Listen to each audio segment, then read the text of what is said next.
Estamos aqui em mais uma conversa ao vivo.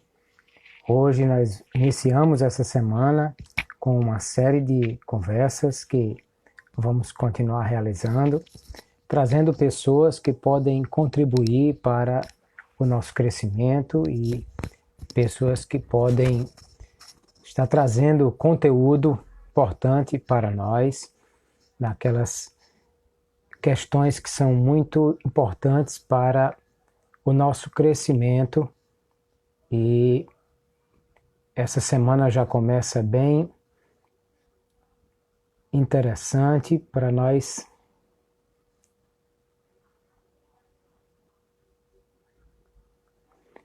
começarmos a conversar já sobre um assunto muito legal. Já várias pessoas chegando, são bem-vindos, todos os queridos irmãos e aqueles que se interessam por esses temas que estamos tratando. E nós já vamos receber a nossa tarde para essa conversa bem especial.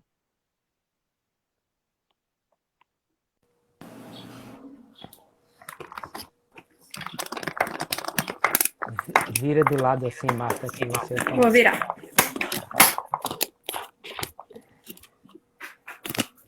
Só organiza aqui.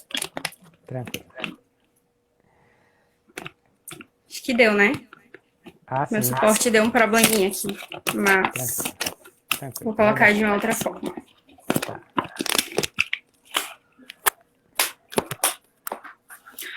Oi, tudo Olá, bom? Marta, como está? Boa tarde a todo Boa mundo. tarde. Muito Como obrigada você pelo está? convite, pastor. É um prazer poder trazer um pouco da minha profissão, né, para contribuir com coisas do reino. Sempre acho esses momentos maravilhosos. É verdade. E eu quero já agradecer a maneira gentil como você aceitou o nosso convite e a sua disposição de gastar esse tempinho para estar aqui conosco nessa tarde e conversarmos sobre essas questões. Uhum. Para quem não leu ou quem não viu o que publicamos, só lembrando, Marta Alves, é nossa irmã em Cristo, é evangélica, é psicóloga especialista em psicologia da saúde e atenção à saúde da criança, especializando em neuropsicologia e mestranda em psicologia com ênfase em neuropsicologia pela UFRN. E atua como psicóloga clínica infanto-juvenil e é diretora do Instituto de Psicologia Sociohistórica e serva de Deus. O mais importante. Muito bem, que bom. Graças a Deus. Muito bem, Marta. A nossa temática hoje é aprendizagem mediada na EBD. E é para dizer que nós temos tido já há muitos anos muita gente boa que tem se dedicado a pensar e a produzir ciência sobre como se aprende, como funciona o desenvolvimento cognitivo humano. E eu penso que a igreja ela tem uma forte relação com o ensino, embora que o propósito é um pouco diferente, né, da formação secular, por exemplo. O conteúdo é diferente, claro que estamos tratando sobre um conteúdo muito específico, mas a metodologia não precisa ser diferente, porque, afinal de contas, as pessoas aprendem do mesmo jeito, né? Sim. Então, acho muito importante nós trazermos as teorias que falam sobre a aprendizagem e estarmos extraindo disso aplicações práticas para utilizarmos também na nossa escola bíblica e nas igrejas. Então, hoje nós vamos falar sobre aplicação mediada, e a aplicação mediada tem a ver com a teoria de Vygotsky, é isso? Isso. Muito bem. Então, vamos pensar sobre como é esse processo, essa teoria, como é que ela entende o desenvolvimento cognitivo. Fique à vontade para falar o que você achar melhor. Tá certo. Então, né, Vygotsky é um dos vários autores da psicologia que estudam e se dedicaram um tempo da sua obra a explicar sobre os processos de aprendizagem. Acho que quando a gente vai fazer qualquer relação da psicologia com outra área, é importante a gente esclarecer que na psicologia a gente tem várias abordagens, que são várias formas, né, que o psicólogo pode escolher como uma metodologia teórica para enxergar esse ser humano.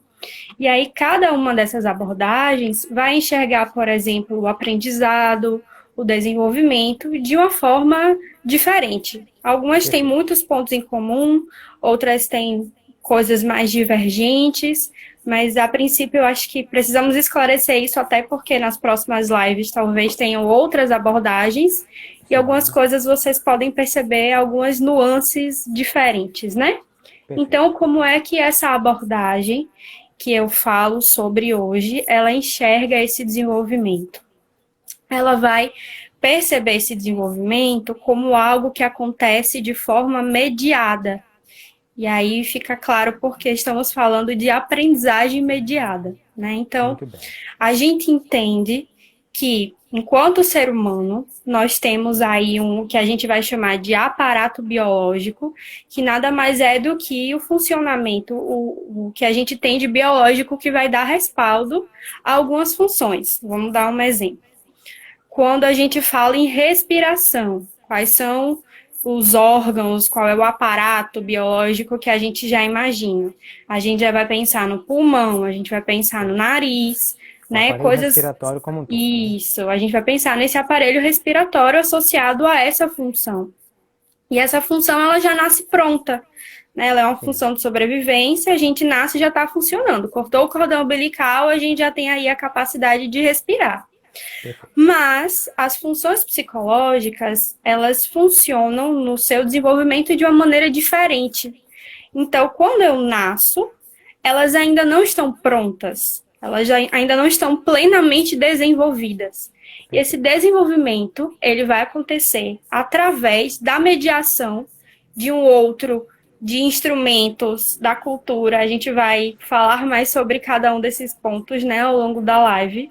Mas o ponto fundamental é, a abordagem entende que esse desenvolvimento, ele não tem como acontecer sozinho. Se um bebê humano... Pode falar. Imagina se a gente pegar aí o Tarzan ou o Mowgli, que nasceram no meio da selva, no meio dos lobos, se é que isso é possível, né?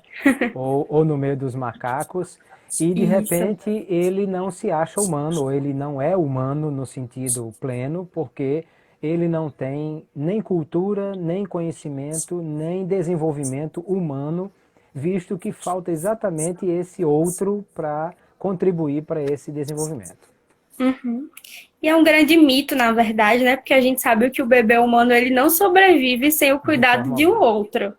Até do ponto de vista da alimentação, a gente sabe que desde o nascimento a gente não tem essa autonomia. Então, nós vamos pensar em funções psicológicas, quando a gente fala isso, né? Do que estamos falando? Estamos falando de atenção, de memória, de inteligência, de funções executivas, que é uma função que a gente ouve menos no senso comum, mas todas essas funções, motricidade, né, a gente vai precisar de um mediador, porque mesmo que eu tenha esse aparato, esse órgão que seria responsável, né, o nosso encéfalo, o nosso cérebro, mas ter ele por si só não garante que eu vá desenvolver a função. Então, por isso que a gente vai falar de uma aprendizagem e de um desenvolvimento que são mediados. Perfeito. E aí, na ideia da aprendizagem mediada, quais são esses mediadores e como é que essa mediação acontece? Então, a gente estuda alguns elementos mediadores desse desenvolvimento. Vou citar alguns, e aí, se não ficar claro, podem ficar à vontade para perguntar ou se eu mencionar algum termo que parece muito estranho, né, muito distante do vocabulário de quem está nos assistindo, fiquem à vontade. Às vezes sai sem querer. Tranquilo. Meu papel é esse. Então, o que seriam esses mediadores? O primeiro, fundamental, que nós estudamos seria a nossa cultura. Veja só, nós estamos aqui dentro de um contexto de live, porque nesse momento da nossa cultura, ele é uma ferramenta que está sendo mais amplamente utilizada dentro das possibilidades que a gente tem de interação, de aprendizado. Então, apesar de não ter começado a existir agora, mas nós despertamos o nosso olhar para isso enquanto ferramenta dentro da nossa cultura agora, porque a gente tem um elemento cultural que favoreceu isso. Perfeito. Então, a nossa cultura, ela vai nos modular em diversas funções. Vou dar um exemplo bem interessante. Como é que nós percebemos o desenvolvimento da infância hoje? Né? Se formos comparar com o desenvolvimento dos meus pais, dos meus avós. Era uma infância exposta a outras formas de brincar, a outras formas de interação. Então, isso vai dizer também de como algumas funções podem ser desenvolvidas de uma melhor forma ou de uma forma menos interessante. Por exemplo, coordenação motora fina. Teoricamente, a coordenação motora fina é algo que a criança vai desenvolver mais para frente, de uma forma mais tardia. Primeiro, o que é que nós aprendemos? Sustentar o tronco, assentar, depois engatear, depois andar, Quando pular, vai dar tchau, correr. é aquela mão assim descontrolada, né? Que não Isso. sabe dar tchau ainda. São todas coisas que estão relacionadas à coordenação motora ampla. Depois que a gente vai aprender a escrever, a cortar com a tesoura, até esse movimento de pinça. Teoricamente era assim, né? Na nossa cultura até então. Mas hoje você tem um bebezinho de 8 meses que consegue desbloquear um celular com uma função que é relacionada à coordenação motora fina. Então, a nossa cultura, ela vai favorecendo e desfavorecendo o desenvolvimento de algumas funções. Então, esse primeiro mediador aí seria a cultura. E aí eu fico pensando, Marta, imagine, por exemplo, trazendo para a ideia do ensino bíblico, da cultura bíblica. Nós temos 2000 anos de história da igreja e aí imagina se alguém que começa hoje a estudar a Bíblia tivesse que sozinho ir buscar esse conteúdo, quanto seria impossível para ele ao longo da vida inteira estudando, buscar esse conteúdo bíblico se não houvesse a cultura bíblica que fosse mediadora desse conhecimento para ele, né? Seria impossível pensar em alguém que conseguisse sozinho, sem esse aparato histórico, cultural, trazer esse conteúdo para si. Sim. Inclusive, eu fico pensando, comparando com a forma que Jesus ensinava, sabe, pastor? Porque observe as parábolas, né? Quais são os elementos que Jesus usava para ensinar essas parábolas? Ele relacionava o quê? A colheita, né? A forma que essas pessoas se relacionavam culturalmente. Então, se Jesus fosse contar uma parábola no nosso tempo, provavelmente seriam outros elementos que ele iria utilizar para se fazer entender. Perfeito. Então, essa questão de contextualizar a nossa fala, ela é extremamente importante na nossa comunicação. Eu preciso entender esse olhar desse outro, à luz do que ele está enxergando, de uma forma mais prática. As pessoas que estão assistindo a minha aula na EBD têm que nível de escolarização? Qual é a forma que elas aprendem melhor? É ouvindo? É escrevendo? É interagindo? Como é que essa pessoa tem essa troca? Será que é uma pessoa que está acostumada dentro do seu dia a dia, a passar muito tempo sentado e ouvindo, ela consegue sustentar a atenção dela por muito tempo? Para quem é que eu estou ensinando? Então, são vários elementos que eu preciso considerar do contexto desse outro para que eu consiga ter um processo de aprendizagem eficiente. Perfeito. Então, o primeiro mediador, a cultura. A cultura. Podemos falar também da história, né, da nossa história pessoal, que inclusive já foi citada pelo senhor aqui no início, falando sobre a Bíblia, né? A gente precisa, e se relaciona bastante com a cultura. Mas aí, quando eu falo de história, eu estou falando também das minhas experiências pessoais, que elas vão, muitas vezes, favorecer ou desfavorecer a minha aproximação com algumas temáticas. Então, a nossa história acaba que é também um mediador. Vamos exemplificar. Eu estou tendo uma aula eu tive uma aula de escatologia. E aí, aquele pastor que está me dando aula de escatologia, ele lembra muito meu pai. E eu tenho uma relação muito boa com meu pai. Eu já olho para esse professor com olhos mais bondosos, olhos mais favorecidos, porque eu Já há tenho na minha uma afeição história maior nessa isso. relação, né? Eu tenho dentro da minha história uma experiência positiva com a escatologia. Esse professor, ele me traz memórias interessantes, então tudo isso vai mediar a minha relação. É importante a gente entender que não é uma relação determinista. Isso não vai determinar a minha relação, as minhas possibilidades de aprendizado, mas são coisas que atravessam.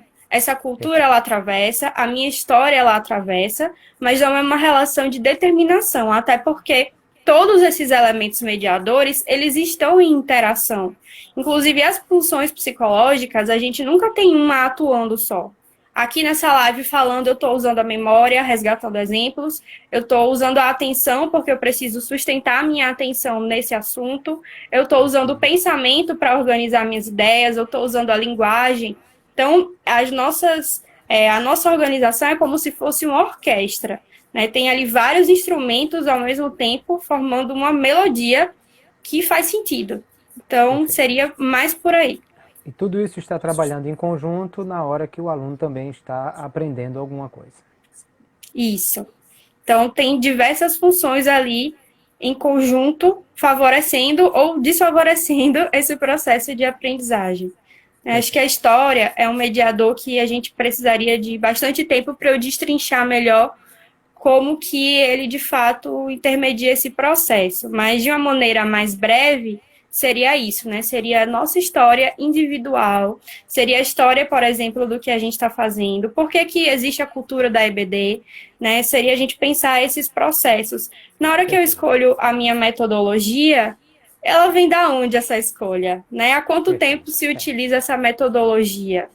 E aí, Marta, Então, todo é mundo que por está aí. aqui nos assistindo, com certeza lembrou agora de alguma coisa no sentido de que eu gostava da professora de literatura e amei literatura porque afeiçoei-me com a professora. E Sim, eu com certeza. detestei o professor de matemática ou de química e aí detestei a disciplina porque detestei o professor. Quer dizer, Uhum, isso é uma mediação muito forte, na verdade, né? com certeza.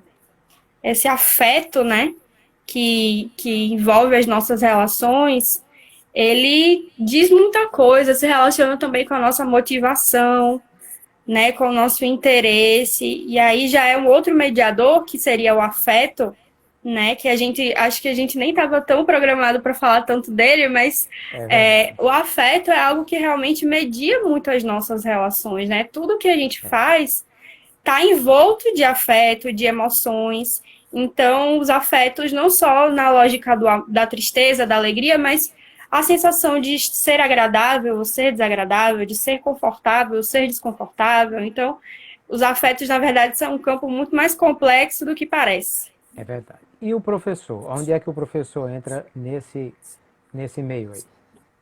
O professor, ele representa um outro mediador que é muito importante, que é esse outro da relação.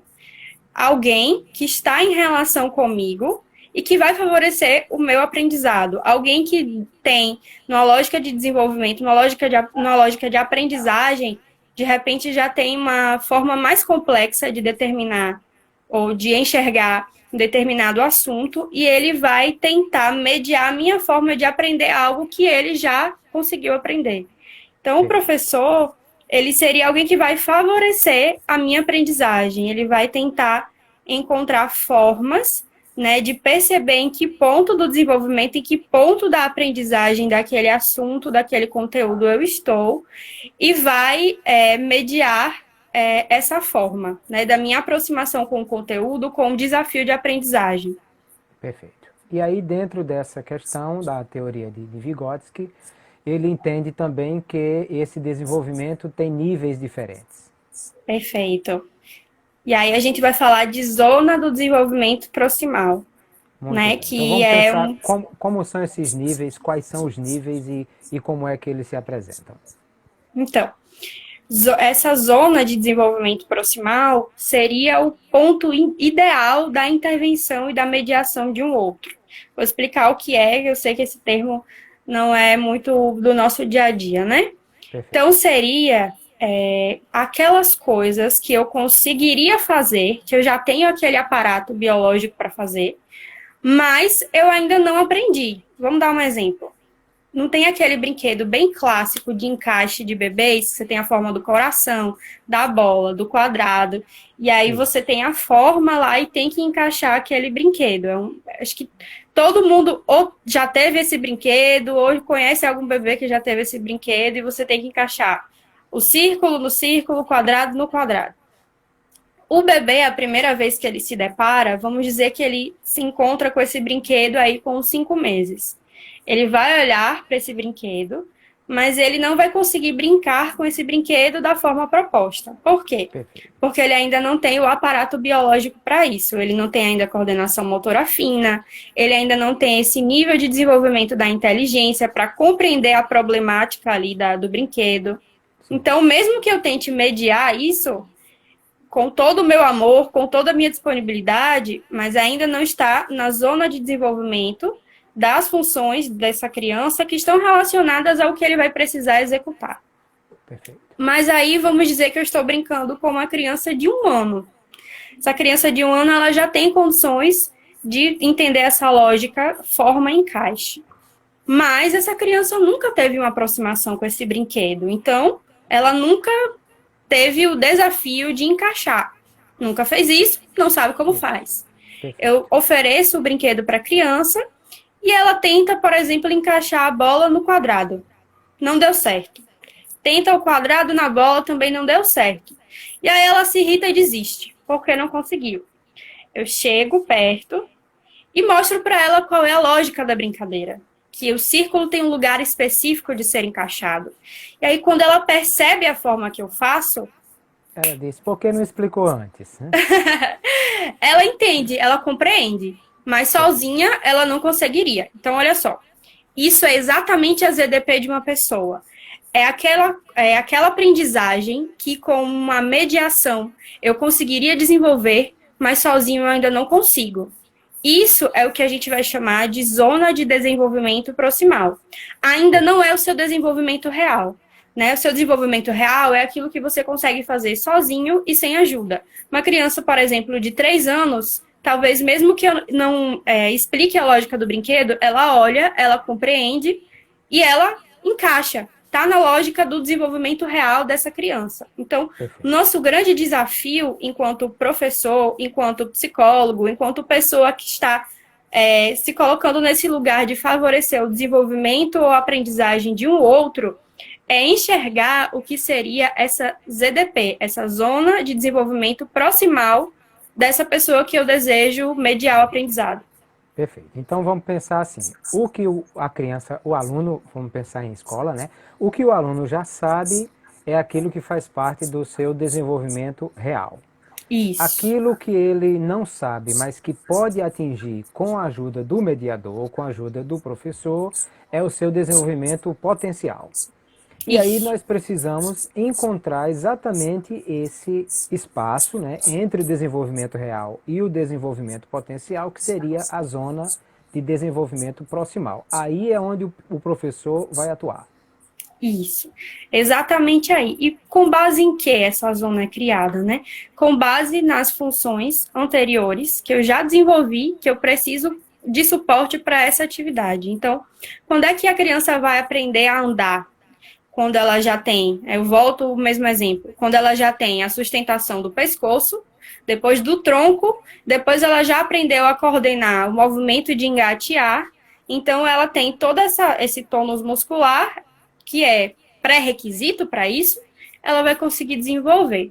Se nós formos pensar num contexto de EBD, primeiramente eu vou precisar perceber qual é a idade que eu estou ensinando, se é uma turma de adultos, se é uma turma de adolescentes, ou se seria uma lógica de ensino infantil dentro das classes de EBD. Aí vai depender, de fato, do funcionamento de cada igreja, né? Primeiro ponto para a gente pensar no desenvolvimento seria aí, né? O que a minha turma de EBD conseguiria desenvolver, pensando na lógica da idade. O segundo ponto seria eu entender a nível de conteúdo mesmo. Por exemplo, se eu tenho na minha EBD um novo convertido e eu vou ensinar de repente um assunto mais complexo, a gente sabe que no estudo da Bíblia tem alguma certa lógica de, nem falando de doutrina, mas, por exemplo, para eu entender escatologia sem entender o plano de salvação, como é que eu vou fazer isso? Não vai funcionar. Né? Então, a gente precisa entender que, ainda na lógica do ensino mesmo da palavra, são base para outros. Então, para eu ir para um conteúdo mais avançado, eu preciso compreender se a minha turma ela está nivelada em conteúdos mais básicos, que seriam pré-requisito para a minha próxima aprendizagem. Perfeito. Aí, por outro lado, também se o professor já percebe que o aluno tem aquele conteúdo e ele vai ensinar aquilo que o aluno já sabe, então ele está gastando tempo com o que não deveria ser o ideal, né? Digamos, ele vai falar sobre a história de Ruth. Bom, mas eu estou falando para uma classe de jovens que muitos ali já são nascidos no Evangelho e todo mundo sabe a história de Ruth. Mas aí ele resolve contar a história de Ruth com todos os detalhes. Bom, ele está, como diz no ditado popular, chovendo no molhado, né? Todo mundo já sabe daquilo, então o professor está trabalhando o que o aluno já sabe, quando ele deveria trabalhar o que o aluno não sabe ainda e que pode ser desenvolvido com a ajuda dele. E ainda que seja, né? Muitas vezes eu percebo também que muitas vezes a gente usa temas da Bíblia que são mais batidos, entre aspas, mas para ter uma nova roupagem, né? Ou enxergar de uma outra forma. Então, é interessante, se digamos que seja imprescindível fazer isso, né? Não tenho a escolha de não fazer isso. Eu preciso, de fato, porque o módulo foi planejado dessa forma, e eu preciso passar por essa parte mais básica. Então, eu preciso pensar na mediação dos afetos, né? Como é que eu vou conseguir uma estratégia de repente, atrair a atenção dessas pessoas para que elas consigam se engajar nisso. Algo, por exemplo, que elas possam ensinar sobre uns aos outros. Porque é algo que eu já sei, talvez eu consiga ter uma lógica de ensino, de fala, de valorizar. Inclusive, eu gosto de dar esse exemplo. Talvez se o professor resolvesse contar a história de Ruth, se ele pedisse aos alunos para contar a história, seria muito mais interessante, né? Isso, com uma lógica de construção juntos, né? Seria interessante. E outros mediadores que a gente gosta de falar sobre são os instrumentos. Instrumento é uma palavra que é senso comum, mas a gente tem uma percepção um pouquinho diferente como conceito. Instrumento é um objeto físico que vai mediar alguma atividade que eu vou exercer. A gente fala em toda alteração que a gente faz da natureza para que favoreça alguma atividade. Se você olhar à sua volta aí, você tem vários instrumentos. Eu tenho o celular, eu tenho a cadeira, eu tenho as minhas próprias roupas, o lápis, a caneta, o mapa, né? São coisas que vão mediar alguma coisa que eu quero fazer e esse instrumento ele vai facilitar, ele vai favorecer. E nós falamos muito da arte como algo que acaba nos trazendo uma outra percepção sobre algumas coisas, né? Porque a gente utiliza muito como linguagem a fala nesses espaços.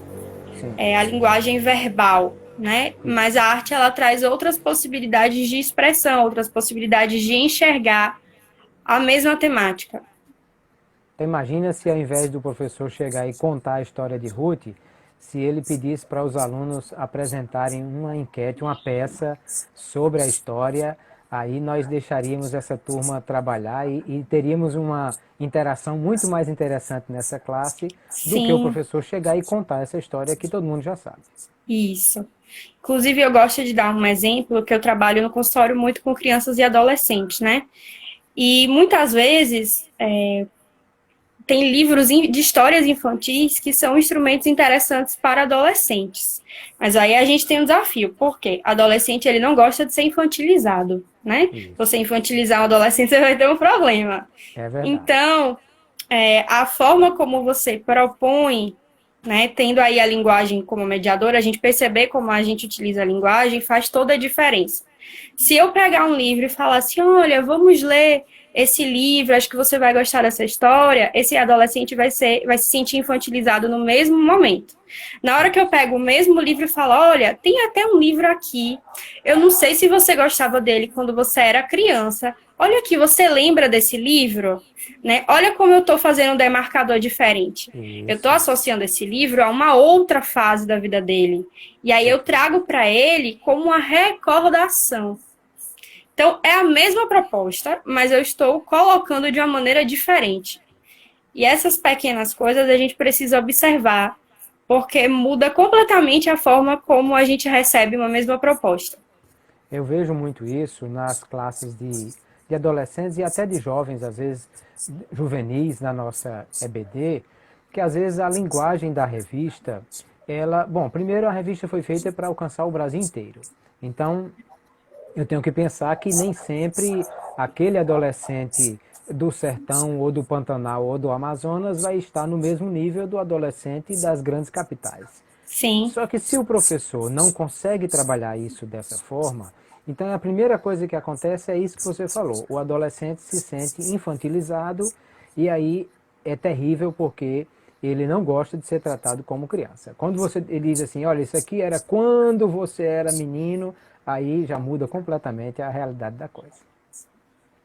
Eu já enxergo, eu já mostro que eu enxergo esse adolescente de uma outra maneira, né? E a gente precisa ter esse exercício de validar as coisas que já se consegue fazer, né? Validar essas potencialidades da própria turma. Então, se eu percebo que tem um grupo, né, de adolescentes que já sabem uma determinada coisa ou que consegue realizar uma tarefa ou um conteúdo de uma maneira excelente, eu preciso validar isso, eu preciso olhar, valorizar, né? Então, isso em todas as turmas, na verdade, né? A gente pode perceber que quando alguém olha para o que a gente faz e valida isso e te dá um feedback positivo, a gente se motiva mais naquilo. É verdade. Então, isso é uma coisa importante. Um dos problemas, Marta, às vezes na escola dominical, o professor gosta de trazer respostas prontas. Ele gosta de dizer, olha, Jesus fez isso e isso por causa disso, disso, daquilo outro, que nós aprendemos com isso, é isso aqui.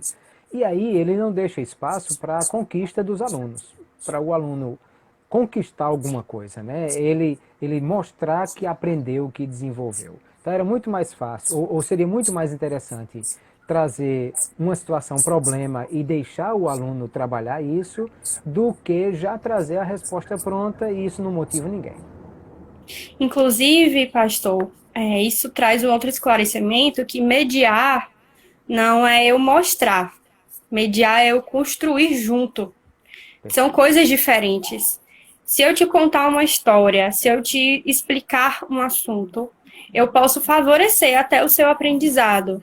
Mas se eu construir isso junto com você, você vai ter um outro nível de internalização do mesmo conteúdo, porque você participou do processo de construção. Tem até coisas que a gente fala no senso comum, né? Assim, de que você pode até aprender com a experiência do outro, mas tem gente que prefere pagar para ver, porque parece que quando a gente vivencia, esse aprendizado ele fica tatuado de uma maneira um pouco mais forte, né, na gente. Então, essa vivência, e eu não estou incentivando ninguém a pagar para ver, é só um exemplo, mas esse construir junto, ele é essencial, tanto que, se você perceber, a criança, ela requisita muito da atenção do adulto para ela desenvolver qualquer aprendizado, qualquer brincadeira. Ela convoca esse adulto, até que, se ela não convocar mais, é porque ela provavelmente desistiu, né? Mas, de um modo geral, ela quer chamar a gente para fazer junto. Então, não adianta eu te ensinar a escrever escrevendo, sem eu te dar a oportunidade de colocar em prática. E a gente juntos aparar as arestas, né? Olha, isso aqui poderia ser dessa forma, e ir construindo isso junto. Então, precisa ter essa relação, estar em relação. Quando eu estou falando sozinha, quando eu estou só expondo, eu não estou em relação. Eu estou em relação comigo mesma, mas com esse outro eu não estou atenta para ele, para as necessidades dele, para a existência dele ali naquele processo. E aí o professor precisa entender que ele, como mediador, ele não é alguém para simplesmente falar sobre o assunto, mas pelo contrário, quanto menos ele falar e quanto mais ele provocar a participação do aluno, mais oportunidade ele está tendo, até porque a linguagem do aluno vai ser desenvolvida também sobre aquela temática, né? E ele vai deixar com que isso seja cada vez mais participativo.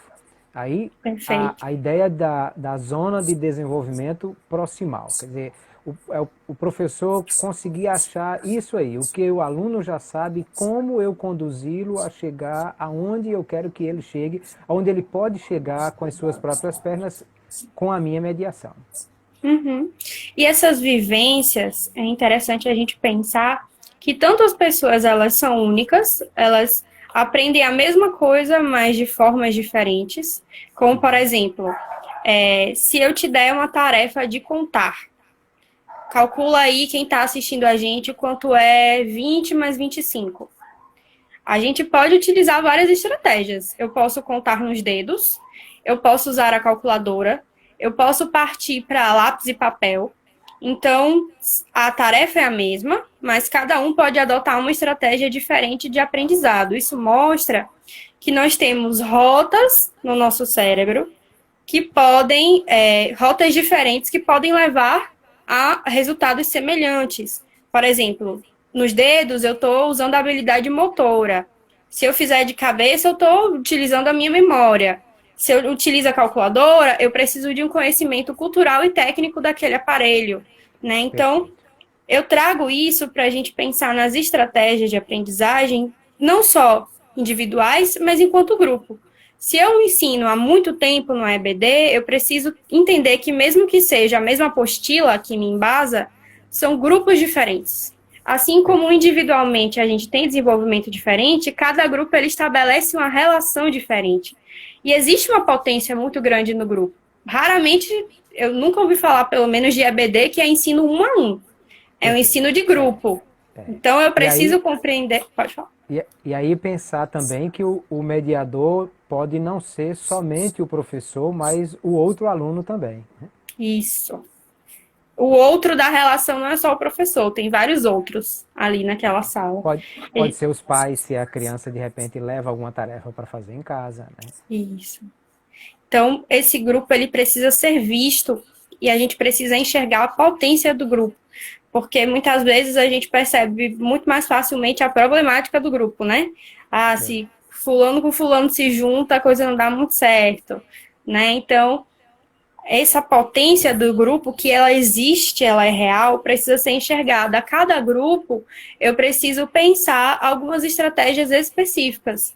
A gente entende que também o professor precisa de uma base, que é fixa, né? Ele não vai mudar 100% de tudo a cada turma, mas é necessário a gente pensar nas especificidades de cada contexto de grupo.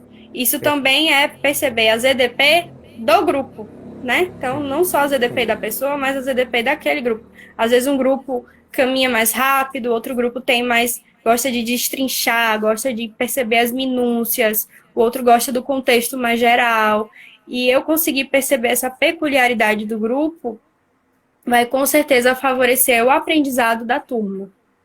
E aí quando eu estimulo essa produção no grupo, eu não só tenho a mediação do professor, que vai acompanhar o que o grupo está fazendo e dar a diretriz, mas eu tenho também a ajuda um do outro, né, para que o grupo construa sozinho e construa em conjunto, e com certeza vai conseguir construir melhor do que cada um sozinho. Com toda certeza, até porque nós somos seres relacionais, né?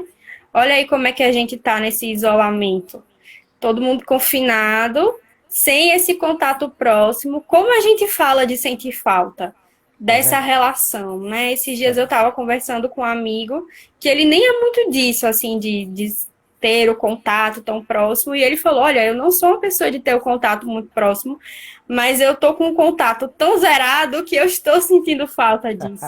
Então, é visceral nosso, a gente precisa dessa relação com as pessoas. É verdade. E aí, assim, não sei por que nós demoramos tanto a entender essas coisas, e o professor de saber trabalhar com isso, explorar, Porque quando a gente lê a Bíblia, por exemplo, Gênesis capítulo 11, falando sobre a questão da Torre de Babel, Deus disse assim: agora que eles aprenderam a trabalhar em conjunto e falam uma só linguagem, não tem mais nada que eles não consigam fazer. Olha Deus achando a ZDP do povo lá da Torre de Babel, né? Eles dizem, ó, eles aprenderam a trabalhar em conjunto e falam todos a mesma linguagem. Então, foi Deus quem disse, não tem mais nada que eles não consigam fazer. Porque o poder do grupo, do coletivo, do conjunto, um ajudando o outro. E isso precisa ser trabalhado na escola dominical, precisa ser trabalhado na construção desse conhecimento, usando o coletivo, com situações problemas, com coisas que estimule e motive e até desafie esse grupo a produzir também. Isso.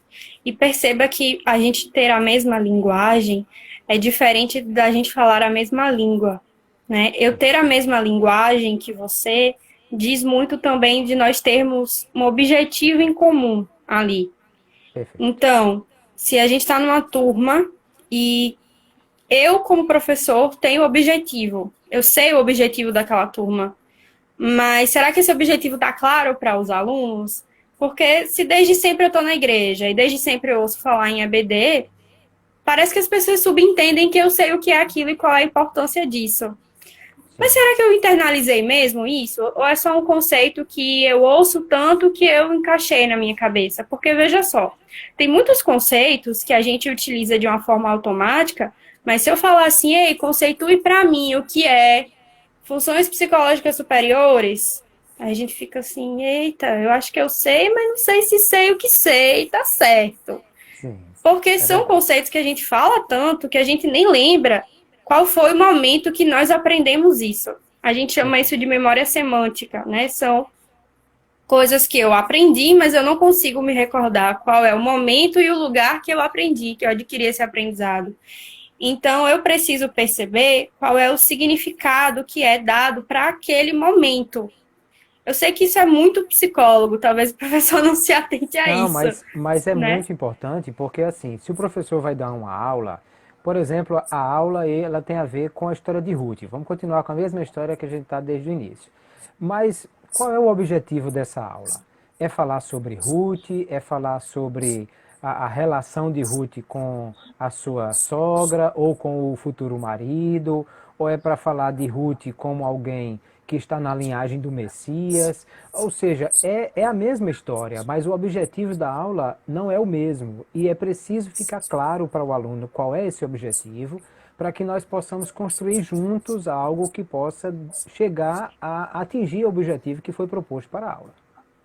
Para que ele consiga construir a lógica também de autonomia, né? Se eu entendo o objetivo, eu vou receber desse professor a metodologia, mas eu posso caminhar junto pensando de forma autônoma outras formas que eu já sei que favorecem o meu aprendizado. Então, eu quero aprender isso, eu quero aprender mais sobre o livro de Ruth, eu vou pesquisar outros instrumentos em momentos para além do momento da EBD para que eu aprenda. Então, não fica só o aluno como aquela pessoa passiva que é um depositório ali de conteúdo, mas ele faz parte, esse processo de aprendizagem, na verdade, não é do professor.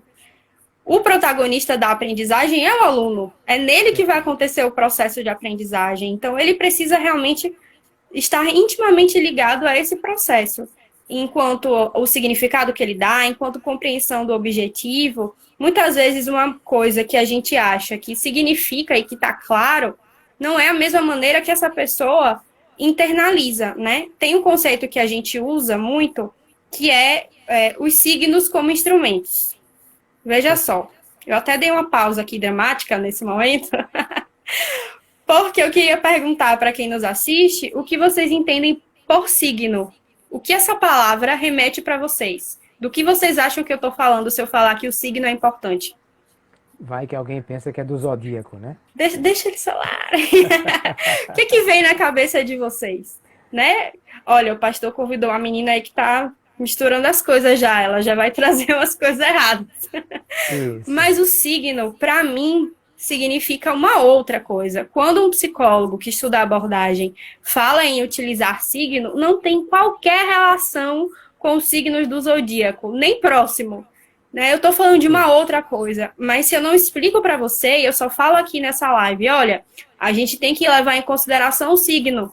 Aí vocês vão pensar o quê, gente? Eu vou pegar a data de nascimento dos meus alunos, é isso? E vou puxar lá na tabela? Qual é o signo dele? E se E eu olha disser só, que um nem é mapa o significado. E se eu disser que um mapa pode ser um signo, aí como é que fica na cabeça do aluno? Esse... Pois é. Então vamos explicar o que é signo, né? Não deixar aqui no ar. O Alguém já pensou signo que é sinal cósmico, outro escreveu aqui, ó. não é nem o significado, é próximo, mas não é exatamente isso. E também não é um sinal cósmico, tá? O signo, ele é uma representação mental que nós fazemos de alguma coisa. Por exemplo, na hora que eu desenho um coração, certo? Desenho um coração. Você olha e você associa a alguma coisa, porque aquele símbolo ali traz uma representação mental para você de alguma coisa. Você vai fazer um link, ou com o coração, o órgão, ou com o amor. Você vai fazer um link. As palavras. As palavras, elas são signos. Por quê? Se eu escrevo caderno, aquilo não é literalmente um caderno, mas aquela junção de letras te faz um link mental para o objeto caderno. Nós temos signos que são muito populares, que aí a gente já vai nomear símbolo. São signos que têm um amplo reconhecimento na cultura. A cruz vermelha. Se a gente coloca a cruz vermelha num automóvel, todo mundo vai entender que ele está relacionado à saúde, a algum contexto de saúde. Isso. Então, o signo, ele é também um mediador. Porque eu vou conversando com vocês e várias coisas que a gente vai falando representam signos de alguma outra coisa. Eu consigo fazer um link mental com outra coisa e resgatar. Tem gente que usa signos para auxiliar a memória, né? Quando a gente amarra um barbante no dedo. Isso. Por que eu amarrei? Porque esse barbante, para mim, eu estabeleci uma relação de signo. Eu olho para o barbante e faço um link mental com aquilo que eu preciso lembrar. Então, o que é signo para mim, o que é uma representação mental para mim de alguma coisa, pode não ser para o outro. Preciso perceber se é. Sabe aquelas duas pessoas que são muito amigas, convivem já há muito tempo, e aí uma pessoa fala uma coisa e as duas se olham e dão risada. Por que essa risada, né? Porque essa palavra que foi dita por uma delas foi um signo de uma outra situação. Foi uma representação mental de uma outra situação. Fez um link. As duas lembraram, porque as duas têm a vivência. E a gente que estava assistindo não entendeu nada. Por quê? Para a gente não foi um signo. Para a gente não existiu esse link mental. Então, nossa relação, ela é o tempo inteiro mediada por signos. Como é que eu posso usar isso de forma prática? Por exemplo, o mapa mental. Ele é um signo, né? Eu coloco uma palavra-chave para que aquela palavra única represente todo um contexto de um texto que eu preciso conceituar. Então, ele é um mediador de aprendizado. Ele pode ser um mediador de aprendizado na hora que eu estabeleço essa lógica de representação mental de algum conteúdo de alguma outra forma. Pode ser na lógica de um desenho, de um mapa. É o caso que eu ia dizer do mapa, quer dizer, alguém que nunca foi a Jerusalém ou a Israel ou qualquer coisa assim. Mas ele vê um mapa e o mapa mostra lá o Mar Vermelho, mostra o Mar da Galileia, e aí ele consegue relacionar isso com os fatos bíblicos apenas por aquele desenho, que na verdade é uma representação, né? Porque ele não conhece aquele local, mas ele consegue identificar como foi esse movimento geográfico, porque o mapa é um signo que vai mediar esse conhecimento dele. Tem uma pessoa perguntando aqui, por que isso é mediador, né? Porque a minha relação com esse objeto, ela não está direta nesse momento. Na hora que eu olho para a forma de um coração e através disso eu lembro do coração órgão, não foi uma relação de lembrança direta. Não é porque eu estou me relacionando com o órgão coração que eu estou lembrando. É porque eu vi um outro elemento que eu associei através dele. Então, está mediando essa relação. essa ideia de mediar, eu gosto muito de dar o exemplo da barata, né? O que seria, de fato, mediar? O que é ter uma relação direta e o que é ter uma relação mediada? Vou dar um exemplo que não é de signo, tá? É só para a gente entender o que seria essa mediação. Quando a criança de 1 ano vê uma barata pela primeira vez, ela não vai sair correndo, ela não vai ter medo, ela vai querer, e digo mais, ela vai querer colocar na boca, né? Porque é um bichinho e tudo mais, é interessante. Então, essa é uma relação que, para ela, todos os objetos que se mexem, ela está ainda conhecendo o mundo, explorando através dos órgãos sensoriais. Então, ela quer colocar na mão, ela quer colocar na boca, ela quer explorar para conhecer. Ela pegaria essa barata, brincaria, talvez colocasse na boca. Mas na hora que aquela mãozinha vai indo e a mãe dá um grito, então essa relação com a barata foi mediada por um outro. Um outro que chegou com uma expressão de medo muito forte, e é importante dizer que essa capacidade de reconhecer algumas expressões mais básicas, ela é inata, né? Algumas expressões a gente vai construindo e vai dando sentido ao longo do desenvolvimento, mas expressões agradáveis ou desagradáveis, expressões de perigo ou não, é uma habilidade de sobrevivência. Então, barulhos extremos despertam a nossa atenção. Então, na hora que essa mãe grita e fala, não, essa criança para.